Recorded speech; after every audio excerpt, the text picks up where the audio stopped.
Good morning India में आपके साथ अब्दुल नबी हसन। मॉर्निंग वॉइस देखना शुरू कर चुके हैं आप। बुलेटिन की शुरुआत अहम खबर के साथ करेंगे। बड़ी खबर दरअसल प्रधानमंत्री नरेंद्र मोदी से जुड़ी हुई है, क्योंकि विदेश दौरे पर रहने वाले हैं प्रधानमंत्री नरेंद्र मोदी। 15 से 18 दिसंबर तक मोदी जॉर्डन, इथियोपिया और ओमान का दौरा करेंगे। जॉर्डन, इथियोपिया और ओमान के दौरे पर प्रधानमंत्री नरेंद्र मोदी रहेंगे। पीएम का 3 देशों का ये बड़ा दौरा देखने को मिलेगा। दरअसल मोदी का कूटनीतिक मिशन अब शुरू हो चला है। आपको जानकारी देते चले, मोदी का कूटनीतिक मिशन शुरू हो चला है। विदेश संबंधों को नई दिशा देंगे प्रधानमंत्री नरेंद्र मोदी। मध्य पूर्व अफ्रीका में भारत की डिप्लोमेसी तेज हो चली है। पीएम मोदी का अंतर्राष्ट्रीय दौरा दरअसल चर्चा में बना हुआ है। प्रधानमंत्री नरेंद्र मोदी 15 से 18 दिसंबर तक एक महत्वपूर्ण विदेश दौरे पर रहेंगे। वो इस दौरान जॉर्डन, इथियोपिया और ओमान का दौरा करेंगे। ये 3 देशों का दौरा भारत की कूटनीतिक गतिविधियों को मजबूत करने और बहुपक्षीय संबंधों को नई दिशा देने के उद्देश्य से किया जा रहा है। प्रधानमंत्री इस यात्रा के दौरान दोनों क्षेत्रों में व्यापार, निवेश और सांस्कृतिक सहयोग को बढ़ावा देने की अवसर तलाशेंगे। मध्य पूर्व और अफ्रीका में भारत की डिप्लोमेसी को तेज करने के लिए यह दौरा अहम माना जा रहा है। विदेश यात्रा के दौरान प्रधानमंत्री की गतिविधियां अंतर्राष्ट्रीय स्तर पर चर्चा का विषय बनी रहेंगी।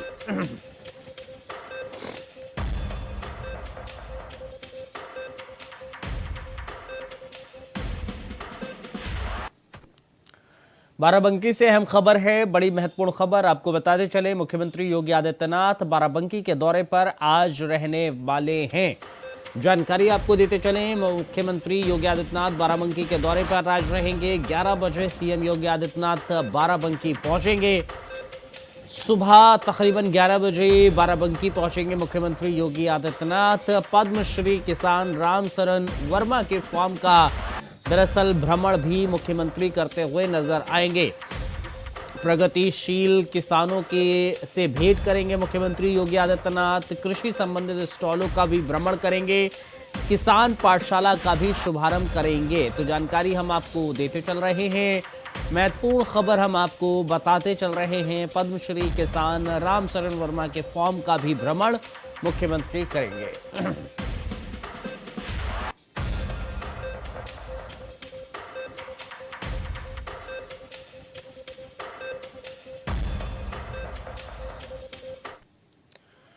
14 दिसंबर को उत्तर प्रदेश बीजेपी अध्यक्ष का ऐलान होने वाला है। महत्वपूर्ण खबर आपको बताते चले, बड़ी खबर आपको बताते चले। 14 दिसंबर को यूपी बीजेपी अध्यक्ष का ऐलान होगा। यूपी बीजेपी को नया कप्तान मिलने वाला है। 14 दिसंबर को बीजेपी प्रदेश अध्यक्ष पद पर फैसला लगभग तय हो चला है और तारीख भी तय है। 14 दिसंबर को यूपी में नए बीजेपी प्रमुख की घोषणा संभव है। यूपी बीजेपी नेतृत्व बदलाव पर सस्पेंस खत्म होगा। प्रदेश अध्यक्ष के चयन को लेकर पार्टी में हलचल तेज है। 14 दिसंबर को बीजेपी घोषित करेगी नया चेहरा। दरअसल उत्तर प्रदेश में बीजेपी के नए प्रदेश अध्यक्ष के नाम का ऐलान 14 दिसंबर को किया जाना है। पार्टी में लंबे समय से प्रदेश अध्यक्ष पद को लेकर सस्पेंस बना हुआ था। 14 दिसंबर को बीजेपी का नया नेतृत्व सामने आएगा, जो पार्टी की संगठनात्मक मजबूती और आने वाले चुनावों की तैयारी में अहम भूमिका निभाएगा। इस फैसले को लेकर पार्टी में हलचल तेज हो चली है। सभी वरिष्ठ नेता और कार्यकर्ता इसका इंतजार कर रहे हैं। प्रदेश अध्यक्ष चयन से बीजेपी के रणनीतिक कदम स्पष्ट होंगे और आने वाली राजनीतिक गतिविधियों पर असर पड़ेगा। नया चेहरा पार्टी की नई दिशा को तय करेगा।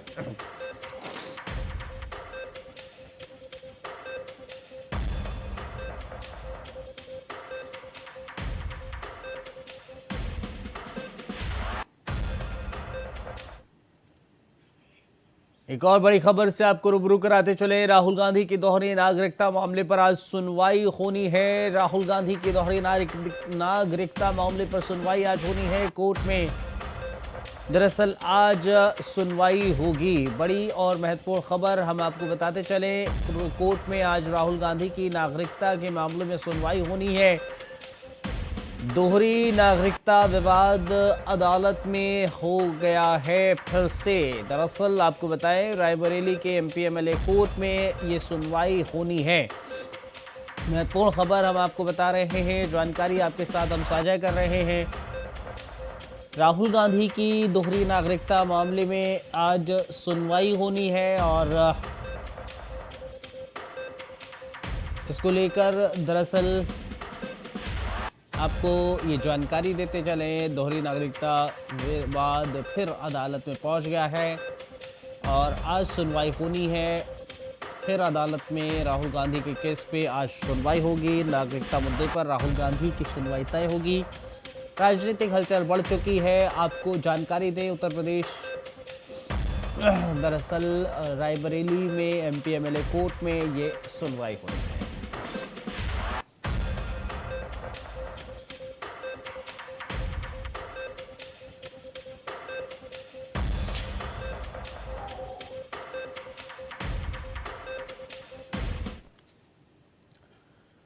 दिल्ली में एक बार फिर स्मॉग की घनी चादर देखने को मिल रही है। महत्वपूर्ण खबर आपको बताएं, स्मॉग की घनी चादर हो गई है दिल्ली और एनसीआर के भीतर। हवा बेहद खराब श्रेणी में पहुंच गई है। आनंद विहार का AQI 380 पहुंच चुका है। CPCB के अनुसार एयर क्वालिटी इंडेक्स बहुत खराब श्रेणी में पहुंच गया है।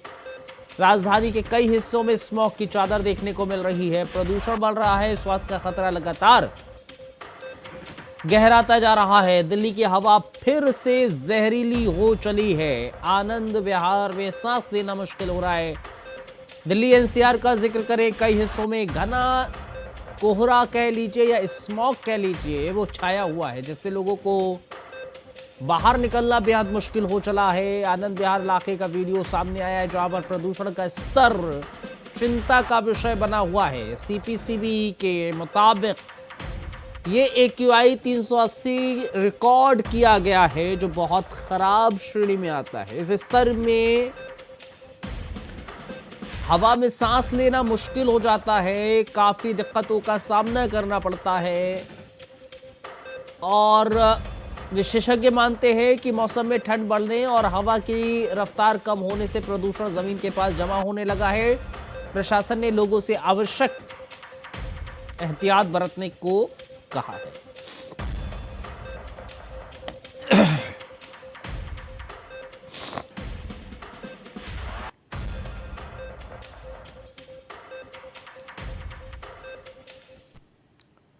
मध्य प्रदेश के मुख्यमंत्री मोहन यादव ने भारतीय जनता युवा मोर्चा के नए प्रदेश अध्यक्ष श्याम टेलर के शपथ ग्रहण समारोह में हिस्सा लिया। इस कार्यक्रम में मुख्यमंत्री ने युवा मोर्चा की भूमिका की सराहना करते हुए कहा, संगठन पार्टी की विचारधारा को युवाओं तक पहुंचाने में महत्वपूर्ण योगदान देता है। उन्होंने श्याम टेलर को बधाई देते हुए युवाओं को राष्ट्र निर्माण में सक्रिय भूमिका निभाने का आह्वान किया। कार्यक्रम में कई वरिष्ठ नेता और कार्यकर्ता मौजूद रहे।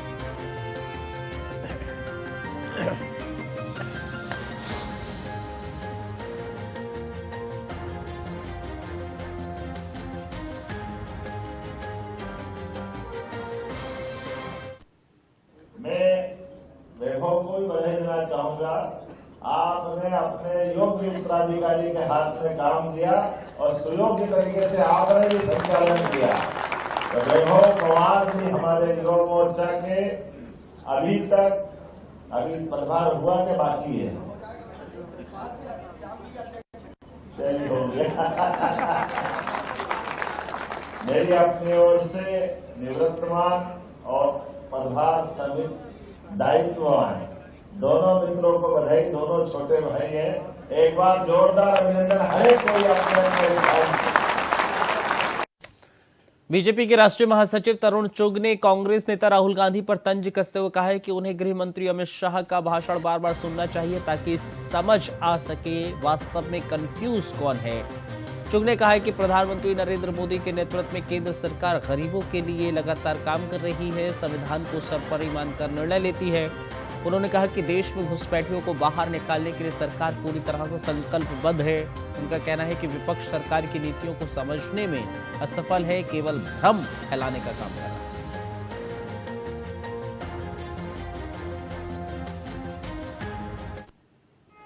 गृह मंत्री जी का भाषण राहुल गांधी जी को YouTube पर जाकर बार बार सुनना चाहिए। उनको समझ आएगा कि कंफ्यूज कौन है। हो सकता है कुछ लोगों को थोड़ी देर बाद समझ आता है,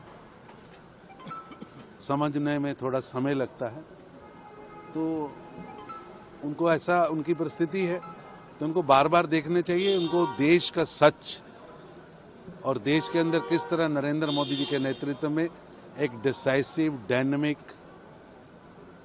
लोगों के लिए, गरीबों के लिए काम करने वाली सरकार कैसे काम करती है, जो संविधान को सर्वोप्रिय रखती है और घुसपैठियों को निकालने के लिए संकल्पबद्ध है, उसका प्रदर्शन उसको दिखेगा।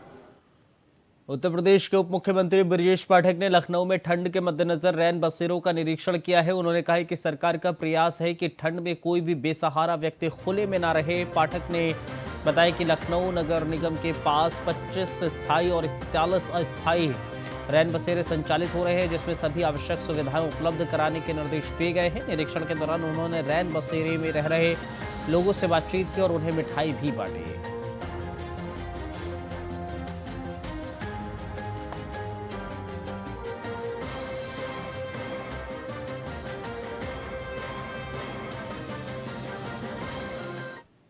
लखनऊ में रैन बसेरों का हालचाल लेने के लिए हम लोग निकले हैं। यहाँ पर जिया मऊ में हमारे रैन बसेरे में जो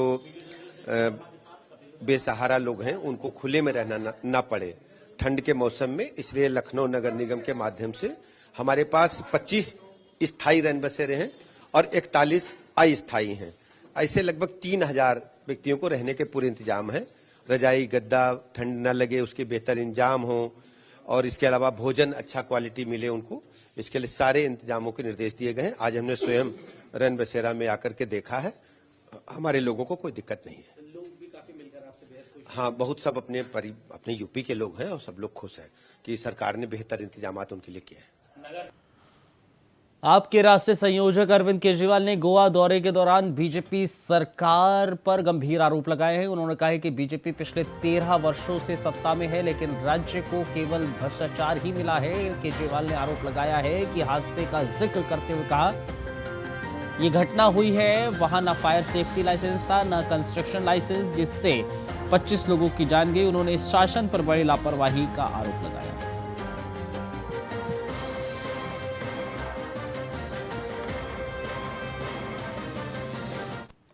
20 तारीख को जेडपी इलेक्शंस है गोवा में।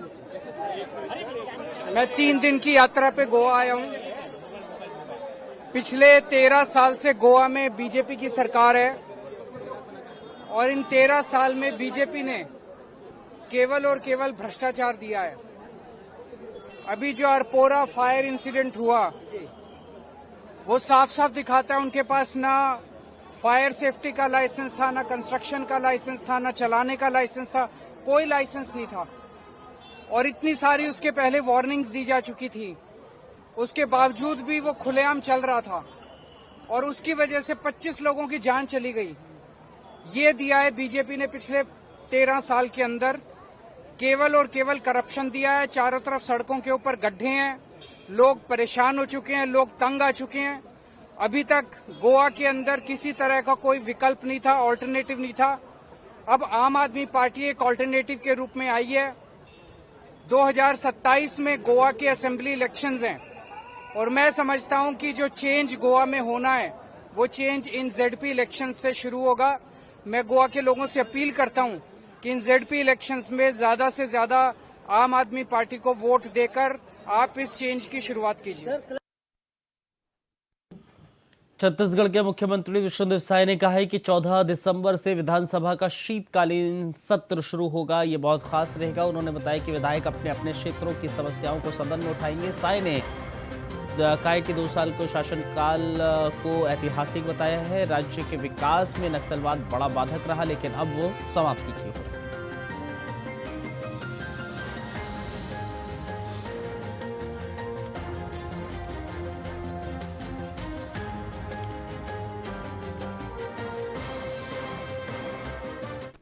तारीख से विधानसभा का शीतकालीन सत्र है। पहली बार जब छत्तीसगढ़ राज्य का निर्माण हुआ और पहला विधानसभा 14 दिसंबर से ही शुरू हुआ था, इसलिए संडे होने के बाद भी 14 दिसंबर को सत्र का शुभारंभ कर रहे हैं और बहुत खास होगा। हमारे माननीय विधायकगण अपने क्षेत्र की समस्याओं को सदन में उठाएंगे। जी बिल्कुल, 2 साल का अपना शासन का कार्यकाल बहुत ही ऐतिहासिक रहा है। एक तो 2 वर्षों में 2023 के विधानसभा चुनाव में जो छत्तीसगढ़ की जनता से पार्टी का वादा था, माननीय प्रधानमंत्री श्री नरेंद्र मोदी जी का वादा था, जिसको मोदी की गारंटी का नाम दिए थे, तो गारंटी को भी पूरा करने का काम किए हैं। और छत्तीसगढ़ के विकास में जो बड़ा बाधक था नक्सलवाद, उससे भी डबल इंजन की सरकार और माननीय प्रधानमंत्री जी और माननीय गृह मंत्री जी की दृढ़ इच्छा शक्ति के कारण कहीं न कहीं नक्सलवाद भी समापन की ओर है।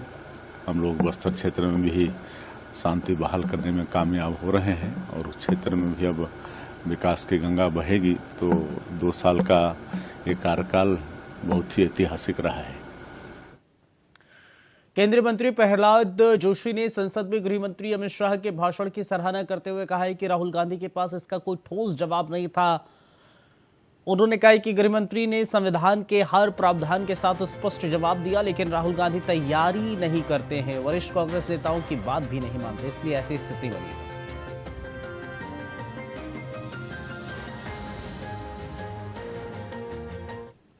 जब हमने इथेनॉल बनाया, जब मक्के से परमिशन दी, तो मक्के का भाव था 1200 रुपये क्विंटल, मार्केट प्राइस थी, और एमएसपी 1800 रुपये क्विंटल थी।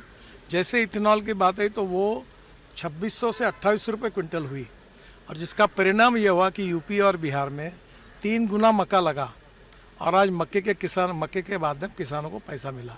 तो अगर ये 22 लाख करोड़ अगर बचेंगे तो ये किसके जेब में जाएंगे? ये देश के किसानों के जेब में जाएंगे। गांव समृद्ध होंगे, किसान समृद्ध होगा, इंपोर्ट कम होगा, और हर साल 40,000 करोड़, अभी जो 20% है, 40,000 करोड़ किसानों का फायदा हो रहा है। और चलो, इस बुलेटिन में फिलहाल इतना ही, इजाजत दीजिए, नमस्कार।